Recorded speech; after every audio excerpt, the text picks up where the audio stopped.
এগুলো নাকি প্রাকৃতিক ভাবে কেউ ধরেও না, ইয়েও করে না, খায়ও না।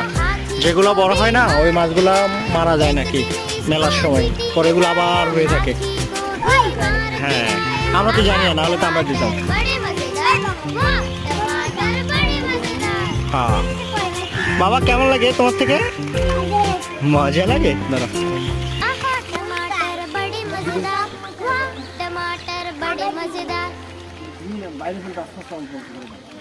বাইরে ফেলো না, বাইরে ফেলো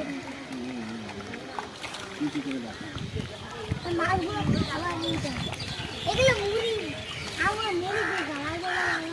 সব তেলা দিয়ে না? হ্যাঁ, তেলাপিও না নাকি বেশি জানে মাছ যাচ্ছে না তেলা এটা মনে হয় একদম জন্মলগ্ন থেকে।